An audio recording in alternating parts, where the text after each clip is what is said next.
नहीं है विकास से। इनका एक ही एजेंडा है कि कैसे बिहार को और पीछे रखा जाए, कैसे बिहार को विभिन्न जातियों में बांटा जाए। देश के 508 रेलवे स्टेशनों का होगा कायाकल्प। पीएम मोदी ने अमृत भारत स्टेशन योजना को किया लॉन्च। बिहार के 49 और झारखंड के 20 रेलवे स्टेशन की भी बदलेगी सूरत। बीजेपी सांसद सुशील कुमार मोदी ने कहा, नियोजित शिक्षकों को बीपीएससी परीक्षा से छूट दे सरकार। शिक्षकों के मुद्दे पर सर्वदलीय बैठक बुलाने की भी मांग। अरवल में ठनका गिरने से 3 लोगों की मौत। खेत में काम करने के दौरान चपेट में आने से गई जान। हेडलाइंस प्रेजेंटेड बाय एक अनोखी खुशबू ब्लैकस्टोन अगरबत्ती।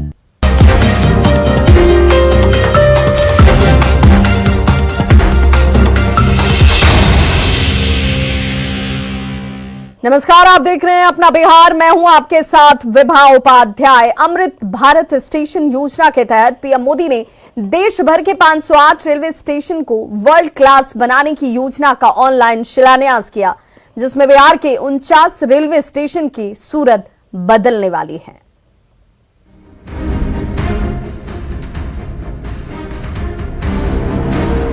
विपक्ष का एक धड़ा आज भी पुराने ढरे पर चल रहा है। न काम करेंगे न करने देंगे। जब देश में इतने सारे नए आधुनिक स्टेशन बनेंगे तो उससे विकास को लेकर एक नया माहौल भी बनेगा। 6 अगस्त 2023 ये तारीख भारतीय रेलवे के इतिहास में मील का पत्थर साबित होने जा रहा है। अमृत भारत स्टेशन योजना के तहत पीएम मोदी ने देश भर के 508 रेलवे स्टेशन को वर्ल्ड क्लास बनाने की योजना का ऑनलाइन शिलान्यास किया, जिसमें बिहार के 49 और झारखंड के 20 रेलवे स्टेशनों की भी सूरत बदलेगी। इस योजना के तहत ये स्टेशन एयरपोर्ट की तर्ज पर विकसित होंगे। स्टेशन पर ही खरीदारी के लिए दुकानें होंगी।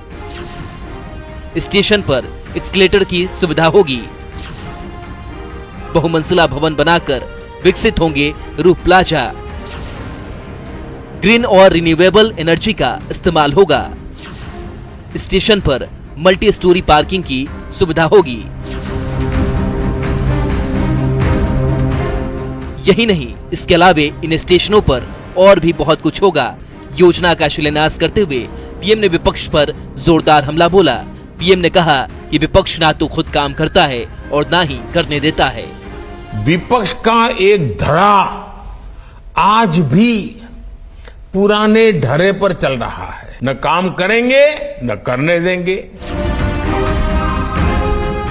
एक तरफ 2024 के पहले विपक्षी दल मोदी के खिलाफ मोर्चा बनाने में जुटे हैं, तो दूसरी ओर मोदी देश को 508 स्टेशनों को वर्ल्ड क्लास बनाने की योजना का शिलान्यास कर दिया और अपने बयान के जरिए जिस तरीके से विपक्ष को आईना दिखाया है, उसके बाद सियासी माहौल में गर्मी और ज्यादा बढ़ने की उम्मीद है। Bureau report, news 18। तो पीएम मोदी के बयान पर बिहार की सियासत गर्मा गई है। महागठबंधन के नेताओं ने पीएम मोदी के आरोपों पर तीखी प्रतिक्रिया दी है। विपक्ष 9 वर्षों में मोदी जी के शासनकाल में जितना सकारात्मक रुख रखा है, शायद ही कभी विपक्ष में रहते हुए भाजपा ने सत्ता के प्रति सकारात्मक रुख रखा होगा। नए संसद भवन का भी उद्घाटन किया था, लेकिन आज तक उसमें कामकाज शुरू नहीं हो पाया है। कहीं फिर से एक जुमला ही तो नहीं है सब कुछ। प्रधानमंत्री जी बिल्कुल सच कह रहे हैं कि विपक्ष उन्हें चीन के हाथों भारत की जमीन बेचने नहीं देगा। चुनाव के लिए पुलवामा में जो हुआ था, विपक्ष वो उन्हें करने नहीं देगा। एक तरफ जातीय गणना का काम करीब 95% तक पूरा हो चुका है। दूसरी ओर जातीय गणना पर रोक लगाने के लिए हाईकोर्ट के फैसले के खिलाफ याचिका दायर की गई है। सवाल है कि अगर सुप्रीम कोर्ट में याचिका स्वीकार हो जाती है तो जातीय गणना पर क्या असर पड़ेगा।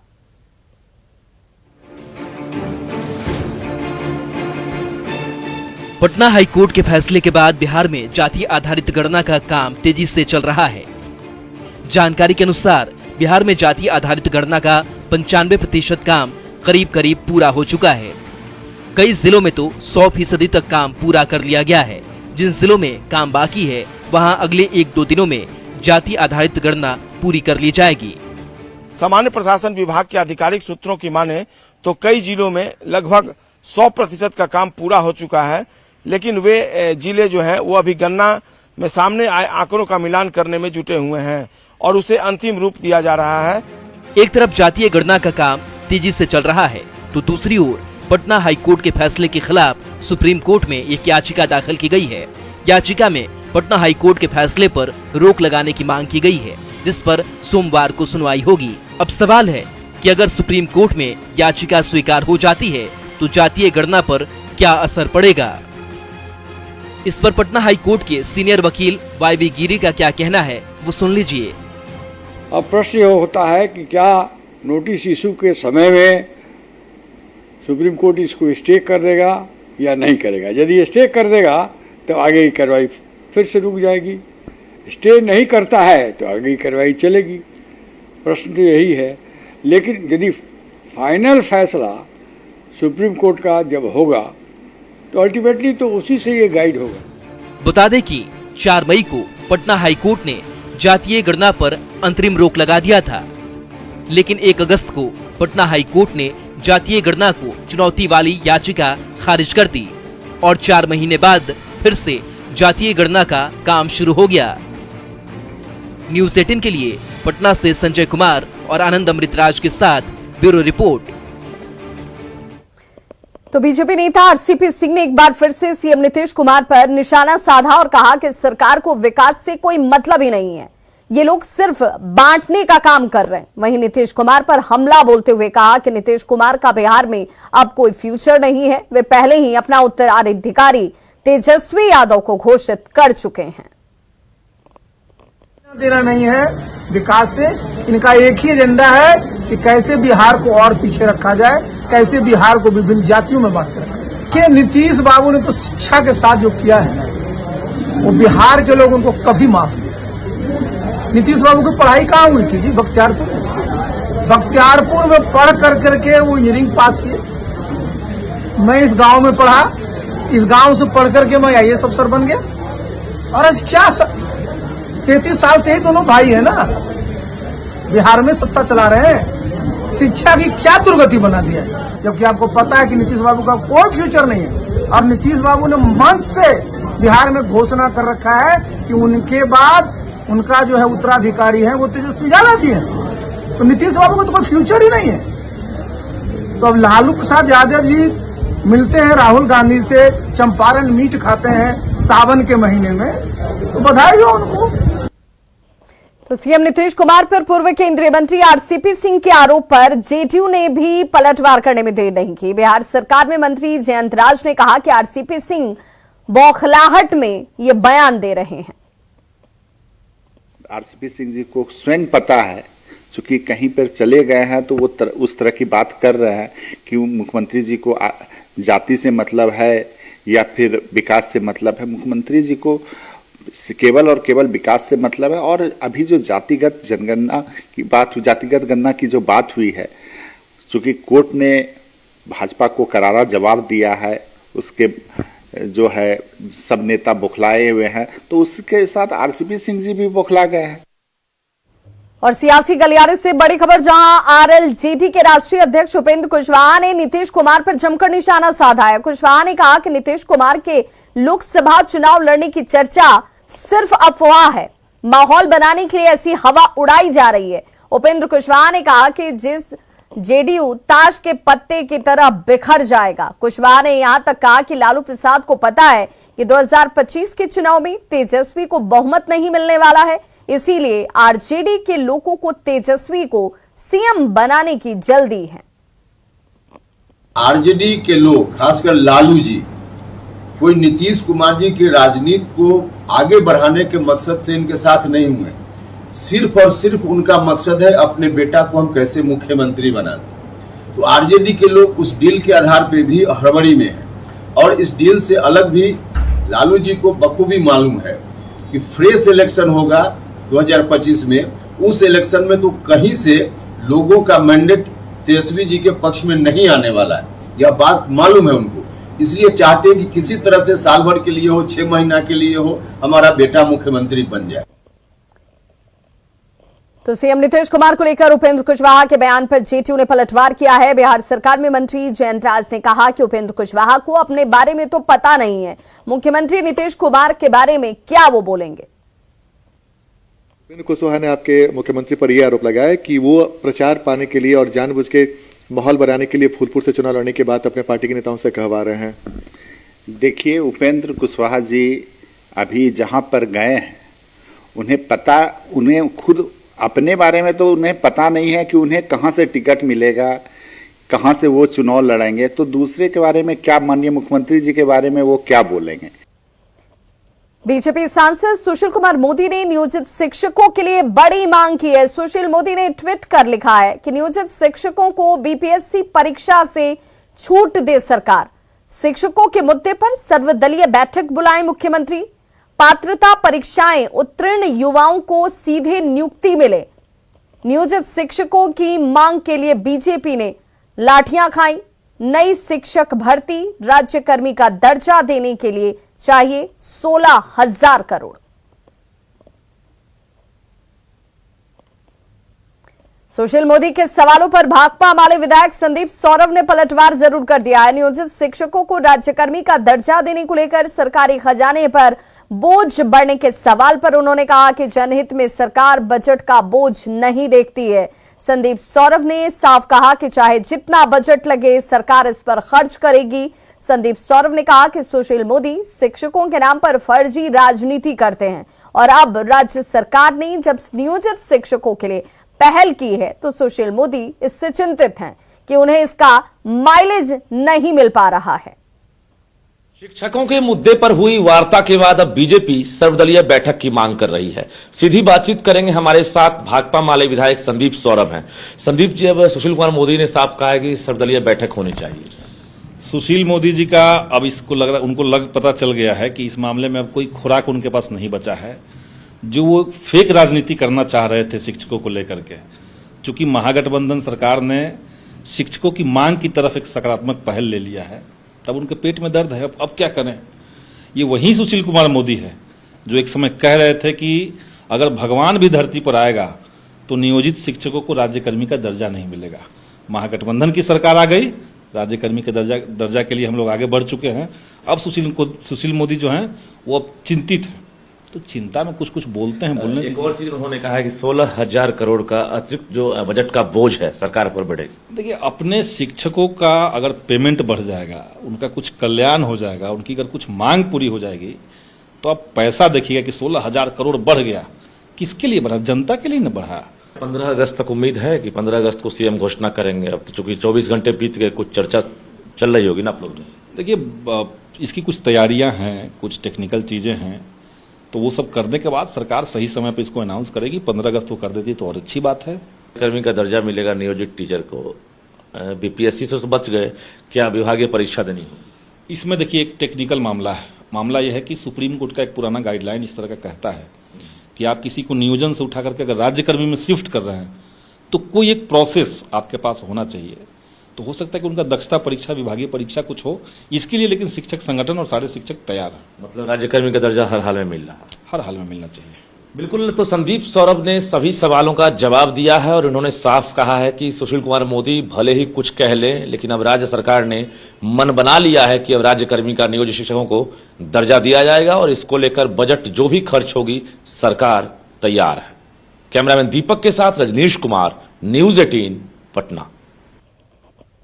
जमुई सांसद चिराग पासवान ने 2024 लोकसभा चुनाव में हाजीपुर या जमुई सीट से अपनी उम्मीदवारी को लेकर जवाब दिया और कहा कि सीट बंटवारे के बाद यह तय होगा कि कौन कहां से चुनाव लड़ेगा, लेकिन उनकी जिम्मेवारी दोनों ही सीटों पर है।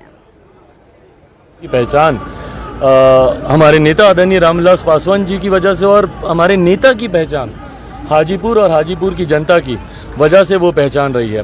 बहरहाल ये चुनावी गणित है, कौन कहां से चुनाव लड़ता है। बट हाँ, एक पुत्र होने के नाते मेरी बड़ी जिम्मेदारी हाजीपुर के प्रति है और जैसे मेरे नेता की पहचान हाजीपुर रहा है, मेरी पहचान जमुई लोकसभा रहा है, तो ऐसे में एक बड़ी जिम्मेदारी मेरी जमुई के भी प्रति है। आने वाले दिनों में कौन कहां से चुनाव लड़ता है, ये गठबंधन और गठबंधन के बाद पार्टी का संसदीय बोर्ड ये फैसला करेगा।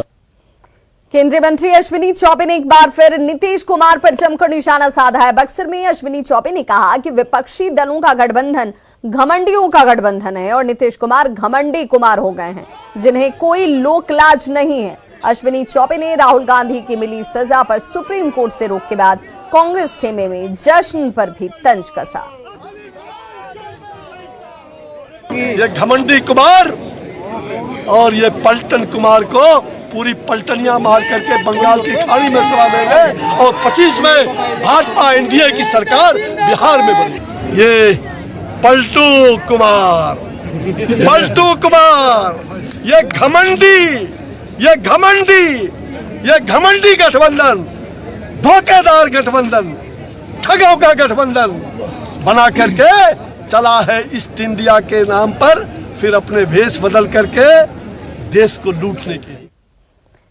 बड़ी खबर सहरसा से, जहां एक प्रेमी जोड़े का शव बगीचे में पेड़ से लटका हुआ मिला, जिसके बाद इलाके में सनसनी मच गई। घटना महिषी थाना क्षेत्र के बिजावर गांव की है। युवक के घरवालों ने हत्या का आरोप लगाया है। लड़के के घरवालों की माने तो लड़का और लड़की के बीच प्रेम संबंध था, जिसे लेकर पिछले दिनों पंचायत तक बैठी थी और लड़का लड़की के मिलने पर जान से मारने की धमकी की बात कही गई थी। इसी के बाद बगीचे में दोनों का शव एक साथ लटकते हुए मिला। फिलहाल पुलिस हत्या और आत्महत्या दोनों ही एंगल से जांच में जुट गई है। दिनेश रमेश यादव जे छै वो हमरा बड़ी रात में धमकी दलकै है, बुझलिए। ई धमकी दलकै, एते धमकी दलकै जे आब की कहब सर, ओहि लाग मारे के उम्मीद में भए गेलै जे तू लड़का लड़की के 2 मिनट में नहीं बतबै छी तो हम तोरा जान से मारि देबो, आ जते लड़का मिल जेतै ओते मारि देबो, बुझलिए। भोर है तो हमरा की कहे गाँव के घसबा सब गले तो वो की कहे ओकरा पकड़लकै। हंसिया अपने अपन लगाया कि किसी ने लगा दिया, हम लोग नहीं देखे। प्रेम प्रसंग का ये मामला था। हाँ, क्या मामला था? प्यार का था ना मामला, यही बात होगा और क्या। अच्छा, घर में कभी कोई चर्चा प्यार मोहब्बत का कोई बात ऐसा? नहीं, हम लोग को कोई जानकारी नहीं। पटना के दीदारगंज में चोट समझकर गांव वालों ने एक युवक की जमकर पिटाई कर दी, जिससे वो गंभीर रूप से घायल हो गया। इलाज के लिए एनएमसीएच में उसे भर्ती कराया गया है। घटना गौहरपुर गांव की और गांव वालों की बर्बरता का शिकार युवक विकास कुमार पत्नी की तबीयत खराब होने के बाद रात में दवा लेने के लिए निकला था और इसी दौरान गाँव वालों ने उसे चोर समझ लिया और पकड़कर बेरहमी से उसकी पिटाई कर दी गई, जिसका वीडियो भी वायरल हो रहा है। बाद में पुलिस ने मौके पर पहुंचकर पीड़ित युवक को बचाया और अस्पताल में भर्ती कराया।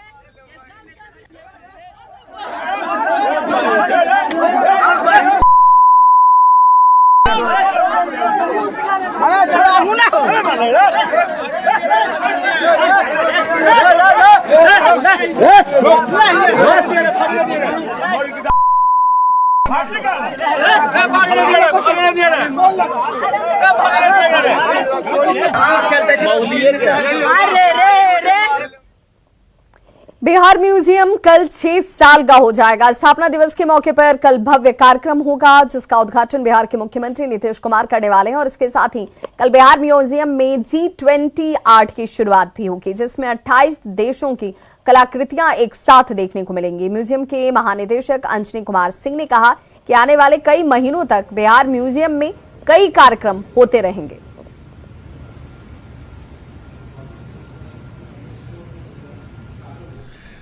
कल बिहार संग्रहालय का स्थापना दिवस है और स्थापना दिवस के अवसर पर हम लोग 2 और कार्यक्रम कर रहे हैं। एक तो इस कला संस्कृति विभाग जो है भारत सरकार का, मिनिस्ट्री ऑफ कल्चर, उसका एक G20 का कार्यक्रम है टुगेदर वी आर्ट, जिसमें 28 देशों के, भारत को लगा के 29 देशों के कलाकार भाग ले रहे हैं और उसकी कलाकृति भी आ रही है। और जो दूसरा बड़ा प्रोग्राम है हमारा बिहार म्यूजियम बिनाले का है। बिहार म्यूजियम बिनाले का जो पहला संस्करण था 21 में हुआ था, ये दूसरा संस्करण है जो हम 23 में कर रहे हैं। इसमें बहुत सारे देश हैं, नेपाल है, रसिया है, थाईलैंड है, इटली है, पनामा है, कोस्टारिका है। तो बहुत सारे देश अपने देश की प्रदर्शनी लाए हैं, उसका एग्जीबिशन यहाँ पे होगा। पूर्णिया में नकली शराब फैक्ट्री का खुलासा हुआ। मरंगा थाना क्षेत्र में घर में नकली शराब बनाने की फैक्ट्री चलाई गई थी, जिसकी सूचना पर पुलिस और उत्पाद विभाग की टीम ने कार्रवाई की और भारी मात्रा में नकली शराब के साथ कच्चा स्पिरिट, विदेशी शराब की ब्रांडों के रैपर, बोतल, सील और पैकिंग मशीन के साथ एक गाड़ी के साथ 4 लोगों को गिरफ्तार किया गया।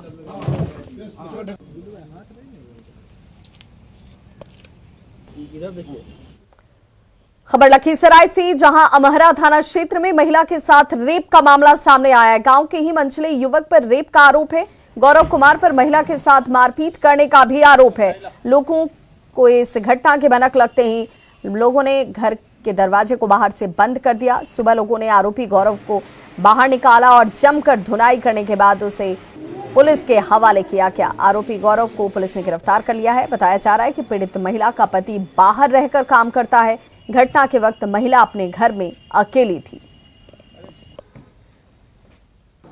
हमारा ओपी अंतर्गत मोरमा गांव में एक शादीशुदा महिला के घर में बीते रात्रि 10 से 11 बजे के बीच में उसी गांव का रहने वाला गौरव नाम का लड़का घुस गया।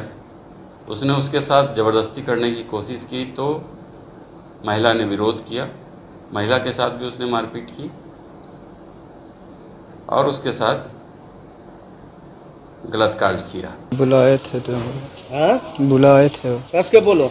बुलाए थे। कौन बुलाए थे? वही। तुम बुलाए थे? नहीं, वही बुलाए थे। घर पे? उसके घर में कोई नहीं था? नहीं था। फिर क्या हुआ? फिर बाद में कुंडी लगा दिया कोई बाहर से। बाहर से गांव वाला लोग पकड़ लिए? हाँ। तो इस बुलेटिन में बस इतना ही, लेकिन न्यूज़ 18 बिहार झारखंड पर खबरों का सिलसिला लगातार जारी है।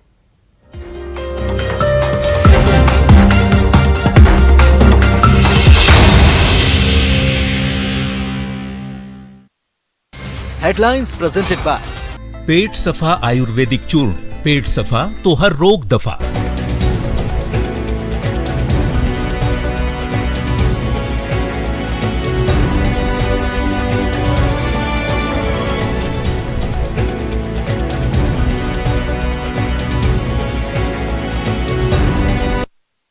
हेडलाइंस प्रेजेंटेड बाय पेट सफा आयुर्वेदिक चूर्ण। पेट सफा तो हर रोग दफा।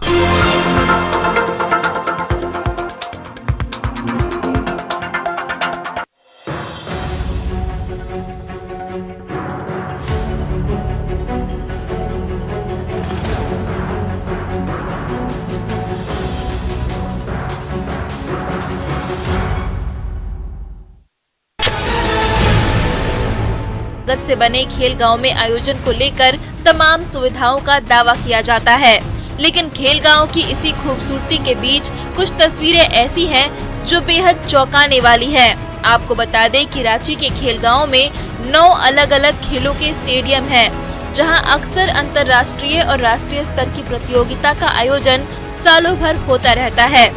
दरअसल खेल गांव में बनाई गई अंडरग्राउंड पार्किंग पूरी तरह से पानी में डूब चुकी है। खेल गांव को पूरी तरह प्लानिंग के तहत बनाया गया था। इसके लिए बकायदा करोड़ों रुपए खर्च कर विशाल अंडरग्राउंड पार्किंग का निर्माण किया गया था, लेकिन ड्रेनेज सिस्टम दुरुस्त नहीं होने की वजह से इस अंडरग्राउंड पार्किंग में सालों भर पानी जमा रहता है।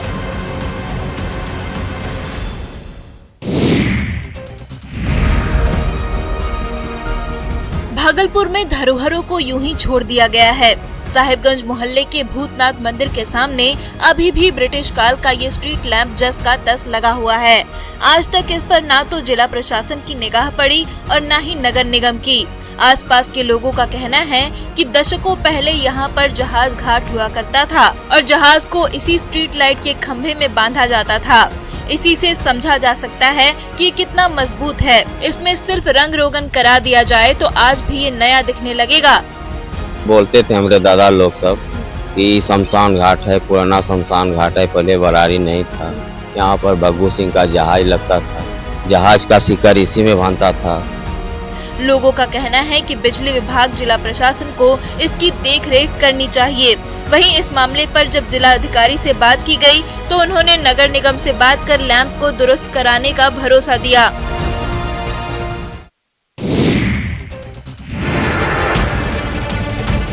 समस्तीपुर सदर अनुमंडल क्षेत्र के बंगला थाना इलाके में कोर्ट के आदेश पर अतिक्रमण खाली कराने गई पुलिस के साथ ग्रामीणों की जबरदस्त झड़प हो गई। इस दौरान पुलिस पब्लिक दोनों की तरफ से जमकर पथराव हुआ। पुलिस पब्लिक के बीच हुए पथराव की इस घटना में 2 महिला पुलिसकर्मी सहित 6 पुलिस वाले गंभीर रूप से जख्मी हो गए। मामला बांद्रा थाना इलाके के डी सरसोना गाँव का है। पुलिस जब अतिक्रमण हटाने आई, यहाँ लोग विरोध कर रहे थे। लोग सरकार के द्वारा मिला हुआ पर्चा भी दिखा रहे थे, रसीद कटा हुआ है। ये तमाम कागजात के बावजूद कोर्ट से तथ्य छुपा करके, कोर्ट को गुमराह करके अतिक्रमण हटाने के नाम पर दलितों को उजारा जा रहा है। कोर्ट के आदेश पर भारी संख्या में पुलिस बल के साथ कई पुलिस अधिकारी और मजिस्ट्रेट अतिक्रमित जमीन को खाली करने के लिए पहुंचे थे। इसी दौरान पहले पुलिस और ग्रामीणों के बीच जमकर झड़प हुई, उसके बाद जमकर पथराव हुआ। इस घटना में पुलिसकर्मियों के साथ साथ कई ग्रामीणों को भी चोटें आई हैं।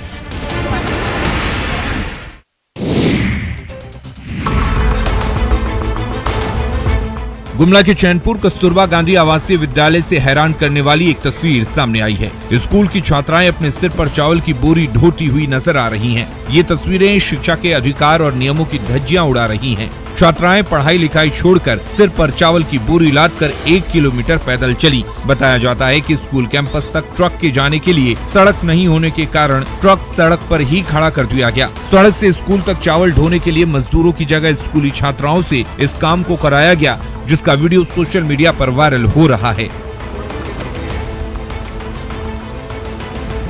बता दें कि झारखंड कस्तूरबा आवासीय विद्यालय में सुदूरवर्ती पठारी क्षेत्र के अत्यंत गरीब छात्राएं पढ़ती हैं। छात्राओं से सिर पर चावल की बोरी ढुलाई कराई जा रही है। लोगों का कहना है कि बच्चों को स्कूल पढ़ने भेजा जाता है, न कि मजदूरी करने। लोगों ने वार्डन पर कार्रवाई करने की मांग की है।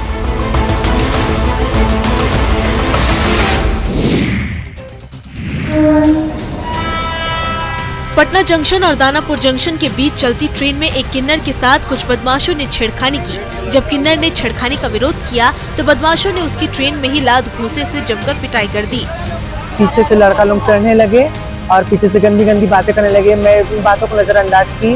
फिर मेरी फ्रेंड को पता नहीं डोरी खींची या नहीं खींची, मैं ध्यान नहीं दे पाई। तो जब इन लोगों का जब झगड़ा होने लगा अचानक से गाली गलौज, फिर मैं छुड़ाई तो फिर मेरे हाथ में कट गया। बच बचाकर पीड़ित किन्नर ने अपने समुदाय के लोगों को फोन किया, जिसके बाद दानापुर रेलवे स्टेशन पर किन्नरों की भीड़ पहुंच गई। किन्नरों ने मामले की शिकायत आरपीएफ से की। शिकायत मिलने के बाद आरपीएफ ने चलती ट्रेन को दानापुर स्टेशन पर रोका और आरोपी की खोजबीन शुरू की तो पता चला कि आरोपी ट्रेन में नहीं है। ट्रांसजेंडर समुदाय के द्वारा दानापुर रेलवे स्टेशन के जीआरपी में लिखित आवेदन देकर आरोपी की गिरफ्तारी की गुहार लगाई गई है। साथ ही अपनी सुरक्षा की भी गुहार लगाई है।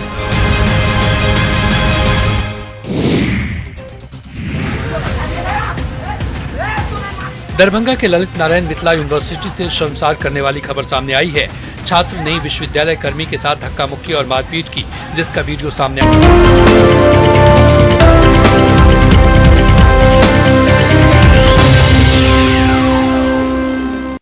Headlines presented by elegant steel, India's number 1 QST बार, देश का भरोसा। सरायकेला में हथियार की नोक पर ज्वेलरी दुकान में लूटपाट, सीसीटीवी और डीवीआर भी ले गए बदमाश।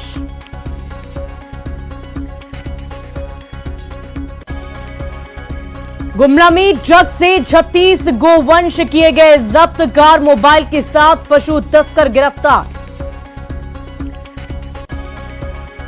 देवघर में एक ही परिवार के 2 बच्चे की डोभा में डूबने से हुई मौत, दर्दनाक हादसे के बाद परिजनों में पसरा मातम। देश के साथ झारखंड के भी बेस स्टेशन को वर्ल्ड क्लास बनाने की योजना का पीएम ने किया शुभारंभ। रांची के समारोह में राज्यपाल भी रहे मौजूद। स्वास्थ्य विज्ञान विश्वविद्यालय विधेयक पर राजभवन और हेमंत सरकार फिर आमने सामने। विधेयक में कुलाधिपति का पद सीएम के लिए किया गया सुरक्षित। Headlines presented by elegant steel, India's number 1 QST बार, देश का भरोसा।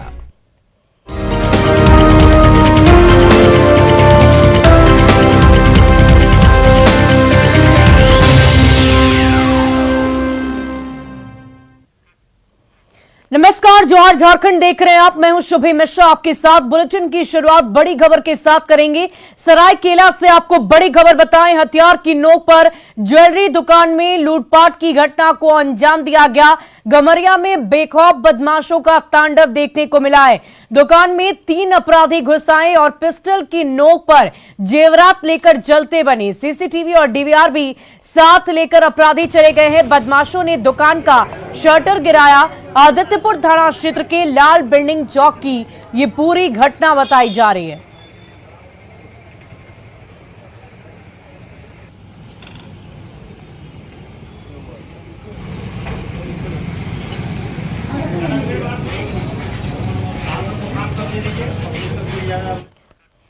और इधर झारखंड में सरकार भले ही बेहतर स्वास्थ्य सेवा का दावा करती हो, लेकिन राजधानी रांची में जंग खा रहे सैकड़ों एम्बुलेंस की तस्वीरों ने हेल्थ सिस्टम की पोल खोल कर रख दी है।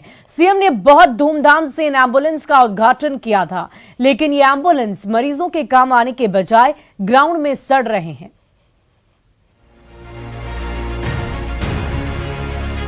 इन तस्वीरों को देखकर हैरान रह जाएंगे। महीनों से धूल फाक रहे इन एम्बुलेंसों को देखकर आपको हेल्थ सिस्टम पर शर्म आएगा।